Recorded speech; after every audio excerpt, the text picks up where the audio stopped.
Okay बच्चों, आज हम पढ़ेंगे अंडरस्टैंडिंग क्वाड्रिलेटरल। तो अंडरस्टैंडिंग क्वाड्रिलेटरल का कंसेप्ट जो है वो 8th क्लास से शुरू हो जाता है, 9th में भी चलेगा, 10th में भी चलेगा।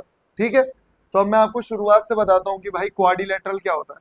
अगर कोई भी हमारा क्लोज्ड फिगर है जिसकी चार साइड्स हैं, डजंट मैटर, इसमें कोई प्रॉपर्टीज ऐड नहीं कर रहा हूं मैं, सिर्फ चार साइड्स होंगी और वो क्लोज्ड फिगर होगा, डन।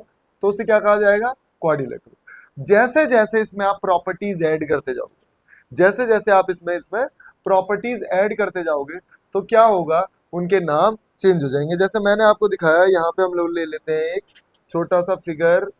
यहाँ जगह है हमारे पास, एक मिनट को, यहाँ मैंने ले लिया, दिख तो रहा ही होगा। ठीक है, तो अभी मैंने क्या किया, यहाँ पे एक प्रॉपर्टी को ऐड कर दिया। अब बताओ उसमें क्या प्रॉपर्टी ऐड हो गई, तो इसका जो नाम है वो चेंज हो जाएगा। क्या नाम है इसका? ट्रेपीजियम। भूल गए क्या? इसे क्या कहते हैं? ट्रेपीजियम। और ट्रेपीजियम का जो कंसेप्ट है वो क्या है कि जो एक पेयर होगा पैरेलल लाइन का, एक पेयर जो है वो पैरेलल लाइन का होगा, तो इसका नाम क्या हो गया? ट्रेपीजियम। तो मैं यहां लिख देता हूं ट्रेपीजियम।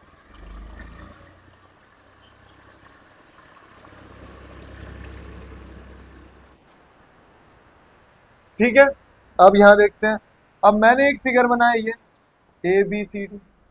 अब मैंने यहां एक प्रॉपर्टी और ऐड करी कि मैंने क्या किया, मैंने कहा ये तो मेरे पैरेलल हैं ही, मैंने इन दोनों को भी पैरेलल बना। और जब दो पेयर हमारे पैरेलल हो जाएंगे तो उसमें बहुत सारी प्रॉपर्टीज ऐड हो जाएंगी। जैसे अगर दो पेयर पैरेलल हो गए तो ये वाली साइड और ये वाली साइड इक्वल हो जाएगी, ये वाली साइड और ये वाली साइड इक्वल हो जाएगी, इसके अपोजिट एंगल इक्वल हो जाएंगे, इसके अपोजिट एंगल इक्वल हो जाएंगे, तो इसका क्या नाम हो जाएगा? पैरेललोग्राम। इसका नाम हो जाएगा पैरेललोग्राम। तो पैरेललोग्राम में जैसे यहां से एक पेयर था, यहां पे क्या था? एक पेयर पैरेलल था। अगर मैं लिखना चाहूं तो मैं लिख सकता हूं भाई कि ए बी है जो सी डी के पैरेलल है।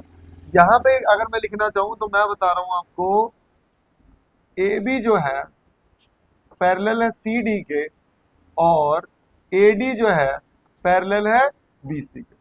यहाँ पे क्या कंसेप्ट सीखा, जैसे ही पता लगा कि दो साइड पैरेलल हैं और दोनों इंटरसेक्ट हो रही हैं, तो मुझे पता लगा कि दोनों साइड्स भी इक्वल होंगी, दोनों अपोजिट साइड जो है वो इक्वल होंगी, दोनों अपोजिट एंगल इक्वल होंगे। समझ में आ गया? और प्रॉपर्टी अगर मैं इंक्लूड कराऊं यहाँ पे, तो एक मजेदार प्रॉपर्टी और है कि जो इनके डायगोनल हैं वो भी इक्वली बाइसेक्ट करेंगे। तो अगर मैं आपको बताऊं कि यहाँ पे एक प्रॉपर्टी और इंट्रोड्यूस हो गई कि A O is equal to O C और B O is equal to O D. देख रहे हो कितनी सारी प्रॉपर्टी इंट्रोड्यूस हो गई। जैसे ही हमने एक प्रॉपर्टी ऐड करी तो यहाँ से हमें बहुत सारी चीजें आउटपुट में मिली।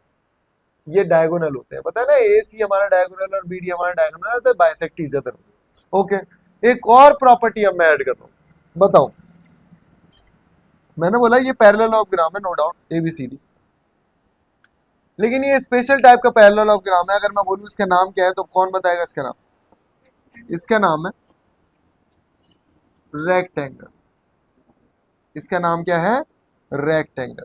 और रेक्टेंगल में क्या प्रॉपर्टी ऐड है कि भाई ये इसके इक्वल है, ये इसके इक्वल है, दो सारे एंगल इक्वल होंगे, यही प्रॉपर्टी ऐड हुई है। पहले वाली प्रॉपर्टी क्या थी?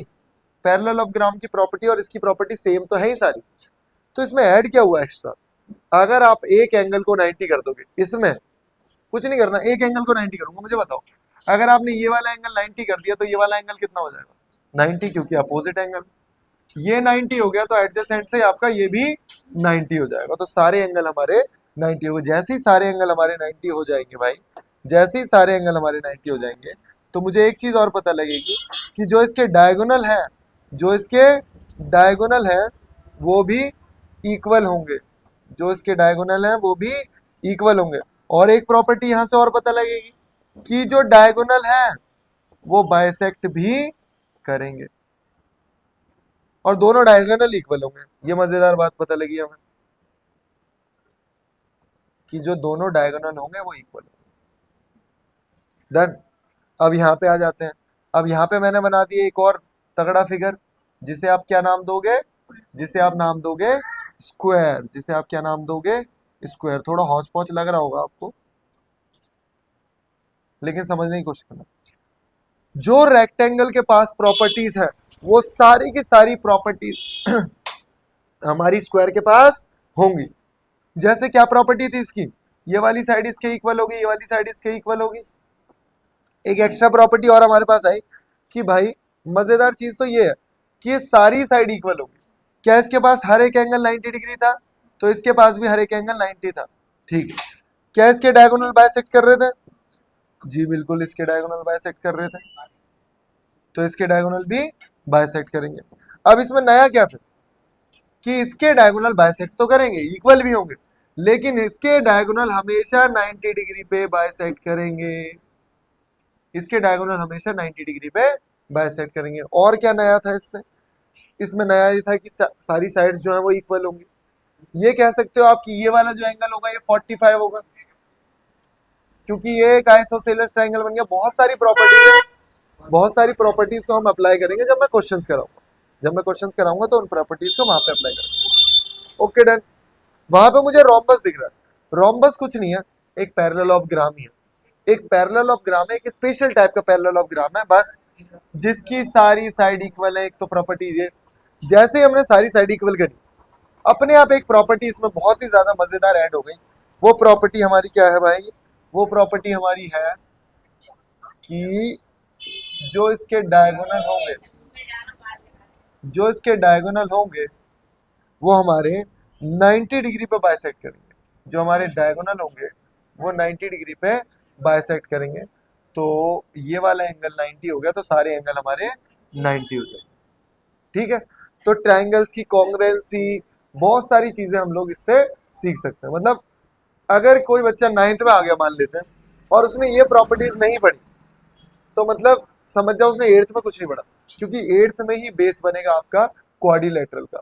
और मैं आपको बता दूं कि 9th वाले जो भी अगर वीडियो को देख रहे हैं तो हमेशा याद रखोगे 5 चैप्टर हैं ज्योमेट्री के, तो बहुत पकड़ बनवानी पड़ेगी 8th क्लास में ही क्वाड्रिलेटरल्स में। ठीक है, उतार लो। ओके बच्चों, एक स्पेशल टाइप का ट्रेपीजियम है जिसे हम कहते हैं आइसोसेलस ट्रेपीजियम।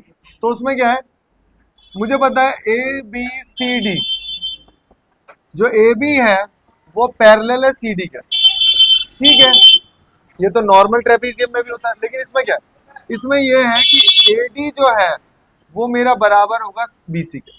मतलब ये वाली साइड जो है वो ये वाली साइड के बराबर होगी। That's why it is called isosceles trapezium. अब इसमें मजे की बात पता है क्या होगी? इसमें मजे की बात ये होगी, ध्यान से देखना, अगर मैं तुम्हें समझाऊं थोड़ा सा ध्यान से।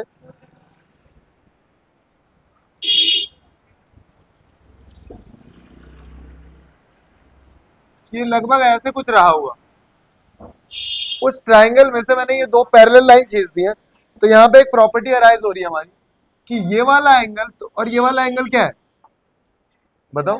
Corresponding angle. इसका मतलब इन दोनों, ये वाला एंगल और ये वाला एंगल इक्वल हो, समझे? तो ये वाला एंगल इस वाले एंगल के इक्वल है, तो इसका मतलब एंगल डी जो है वो एंगल सी के बराबर है। थोड़ा सा टफ है। एंगल ए बराबर एंगल बी और एंगल सी बराबर एंगल डी। ये छोटी सी प्रॉपर्टी और आपको, ठीक है, डन। अब करते हैं two adjacent angle of a parallelogram are in ratio 2:3। ठीक है भाई, एडजेसेंट एंगल पता होना चाहिए पहले तो आपको। तो एडजेसेंट एंगल बताता हूं मैं। दोनों, ये देखो ध्यान से, ये दो एडजेसेंट एंगल है। अगर मैं बोलूं ए और बी एडजेसेंट एंगल है, अगर मैं बात करूं एंगल बी और सी एडजेसेंट है, मतलब दो ऐसे एंगल जिनकी कॉमन एक साइड। अगर मैं बोलूं डी और सी दोनों एडजेसेंट है, तो ये हमारे क्या होगा? Adjacent angle. अब यहाँ पे बात करी गई है दो एडजेसेंट एंगल, मान लो मैं ए और बी ले लेता हूँ, तो ये बोला है 2 और 3। जब भी मुझे रेशो में दे रखा होता है तो हम क्या करते हैं उसे, बताओ, एक्स ले लेते हैं। तो मुझे पता है 2x plus 3x is equal to 180। तो ध्यान से देखो ये कितना हो गया? 5x is equal to 180। x की वैल्यू क्या आ गई? 180 अपॉन 5, दैट इज 36। अगर ये वो हमारा हो गया x 36, तो एंगल ए है क्या एक्चुअली? एंगल ए है हमारा 2x, तो 2 इंटू 36 क्या हो गया ये 72। अगर ये 72 है तो वो कितना हो जाएगा 108 हो जाएगा। एंगल ए कितना हो जाएगा 108। या तो आप 3x में पुट करके निकाल लो या अदरवाइज आप वैसे निकाल लो। डन। अगला रोम्बस है। रोम्बस की प्रॉपर्टी हमें पता है। रोम्बस की प्रॉपर्टी बताओ क्या है। रोम्बस की प्रॉपर्टी क्या होती है बताओ बच्चों। रोम्बस की प्रॉपर्टी होती है कि रोम्बस जो है वो 90 डिग्री पे बाइसेक्ट करता है। अब जैसे ही मुझे पता लगा ये 90 है तो मैं एंगल सम प्रॉपर्टी से, तीन एंगल्स का सम कितना होता है 30 90 एक्स इज इक्वल टू हो गया हमारा 180, ये हो गया हमारा 120 प्लस एक्स 180, एक्स की वैल्यू आ गई हमारी 60। जब x की वैल्यू हमारी 60 आ गई तो दिमाग लगाओ x और y, x और y क्या है हमारे, x और y हमारे यहाँ बताओ ऑल्टरनेट एंगल है तो दोनों वैल्यू 60 हो गई। देखो कैसे, ये दो पैरेलल लाइन है और ये है इनका बाइसेक्टर।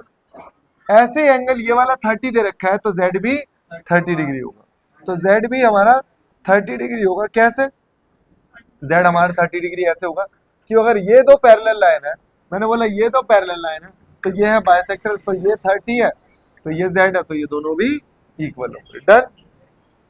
ओके, अब यहाँ पे देखते हैं एक बहुत आसान क्वेश्चन है। अच्छा, प्रॉपर्टीज ऑफ पैरेललोग्राम, मैं एक बार प्रॉपर्टीज ऑफ पैरेललोग्राम आपको याद दिलाता हूँ।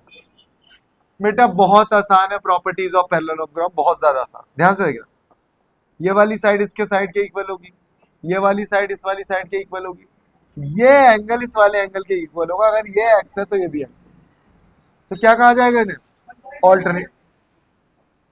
ये वाला एंगल अगर y है तो ये वाला एंगल भी हमारा y होगा, ये भी हमारा ऑल्टरनेटिव। डन। तो हम यहाँ पे एक क्वेश्चन है एक छोटा सा, तो जैसे ही मुझे पता लगा कि ये दोनों साइड बराबर है तो मैं यहाँ लिख सकता हूँ PQ बराबर है RS के। तो PQ कितना है y प्लस y और ये है 15, तो y की वैल्यू कितनी आ गई 10। यहाँ पे और मुझे पता लगा भाई PS बराबर है RQ के, तो जैसे ही मुझे पता लगा ये है 3Q 3x, तो ये हो गया हमारा 80, तो x की वैल्यू हो गई हमारी 6। डन। ओके, उसके बाद ये बहुत अच्छा एंगल, यहाँ पे मैंने गिवन में आपको दिया नहीं है तो गिवन में आपको दे रहा हूँ। बहुत अच्छा फिगर है, एनसीईआरटी के एग्जाम्पलर में शायद ये क्वेश्चन है। तो मैंने देखा 80 जो है वो पैरेलल है RS के, और यहाँ पे UL जो है वो पैरेलल है EB। अच्छा, ये दोनों पैरेलल लाइन है, तो जैसे ही मुझे पता लगे ओके ये एक ट्रेपीजियम भी है, तो मैं लिख रहा हूं RULS इज ट्रेपीजियम, ये एक ट्रेपीजियम भी है। बताओ मजेदार चीज क्या है, ट्रेपीजियम में जो हमारे एडजेसेंट एंगल होते हैं उनका सम कितना होता है 180। और चलो ऐसे भी नहीं निकाल रहे, ये वाला एंगल 110 है तो ये वाला एंगल कोई मुझे बता देगा, क्योंकि ये दो पैरेलल लाइन है, ये भी 110, तो ये कितना हो गया अंदर वाला 80 हो गया। डन। अब बताओ कुछ क्लू मिलेगा आपको, ये एक पैरेलल ऑफ, ये दोनों लाइनें पैरेलल है, यहाँ पे मैंने बोल दिया ये और ये पैरेलल है, तो मुझे बताओ अगर ये 70 है तो क्या ये वाला 70 नहीं होगा, तो ये वाला एंगल भी 70 हो गया, ये वाला एंगल 80 है, और एंगल x का सम कितना होगा 180, तो ये हो गया हमारा 150 plus x 180, x is equal to 30। इतना आसान नहीं है, इतना आसान नहीं है क्वेश्चन, टफ है। ओ सॉरी सॉरी सॉरी 75 है, गलती से लिख दिया, तो इसे एडिट कर देते, क्या दिक्कत है। अगर ये 75 है तो ये भी 75 होगा, अगर ये 75 है तो इसमें 5 और जोड़ दो तो ये 155 हो गया, तो अगर ये 155 है तो ये कितना हो गया 25 हो गया। कोई दिक्कत नहीं है, मतलब कंसेप्ट तो आप समझ गए ना बहुत अच्छे से। ठीक है, उतार लो।